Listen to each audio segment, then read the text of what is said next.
former White House press secretary Sean Spicer. Now, he would be just as much maligned for being in favor of the president and that this sort of thing would be extreme. But he is not up before the House Judiciary Committee testifying on this matter. And right now, Sean, John Dean is. He's the leadoff star attraction. It's just weird. Yeah, I mean, I find it a little interesting that your lead witness is a convicted felon that was part of the cover-up at Watergate, disbarred from ever serving, being a lawyer again, and serving 4 months in prison. That's the person that you lead with? It really makes you wonder where we're going from here. This has gone from silly to a full-blown circus. I really do wonder how far they're going to push this. We've had a House investigation, a Senate investigation, a 488 report from the special counsel. At some point, the House Judiciary Democrats need to understand that this matter is over. We need to get back to focusing on the issues that the American people care about.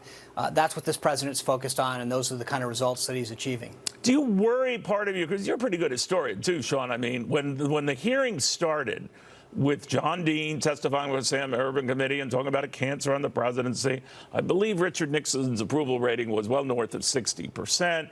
The economy was beginning to look a little bit bumpy, obviously, with what would later be the oil shock to come.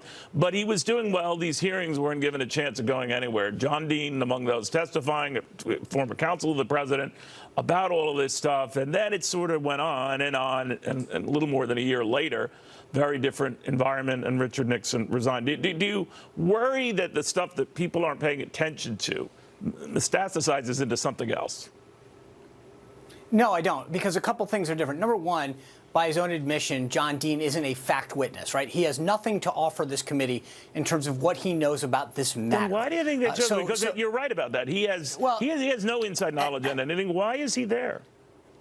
Well, and that goes to my second point, which is I think Democrats have literally exhausted all the options. So they had the House committee hearing, which inevitably was controlled by Republicans, so they called that partisan. Then they had this bipartisan effort in the Senate controlled by Senator Warner and Senator Burr. Once those results exonerated the president, then they looked to the Mueller report, held up Director Mueller with the highest degree of integrity and professionalism. Once he failed to come out with any sense of obstruction, absolve the president of any criminal wrongdoing, then I think now they figured out how do we keep this going? And you've now resorted to calling somebody who is a convicted felon as your leadoff witness. That tells you how desperate they are at this point. Now, in the meantime, we're told that Jerry Nadler has secured some sort of cooperation from the Justice Department to get their hands on obstruction of justice-related matters. Some were told from the New York Times and others go back to whether the president wanted Mueller fired, what he was doing with his White House counsel, McGahn, and all of this. And that will be provided. The justice will help them out. I don't know what documents in particular, what information in particular, but that was considered a significant development. It was certainly a surprising one. What did you make of it?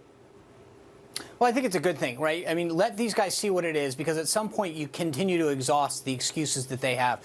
Most of these guys, from at least media reports, never went down and saw the major unredacted version that was given to them in the first place. So we're going to continue to find out how much of a circus there is. But I think one thing really gets lost in this conversation, Neil, which is this. The whole Mueller investigation, the House committee investigation, the Senate committee investigation, sought to find whether or not there was collusion with Russia. On all three counts, it was no. So now they wonder, well, you know, the president was upset with Mueller. Of course he was. He was wrongly accused of something that Mueller himself has exonerated him, said there was no collusion. So, of course, what they're now saying is, well, it's odd that the president was upset throughout this process. Well, if you were falsely accused of something and you had rightly won an election when no one thought you could and everybody else was wrong, all the pundits, all the media, and you won it fair and square, and then you had someone consistently trying to undermine the legitimacy of that seem odd to your point that focus is on obstruction-related matters. A report that exonerated the president either said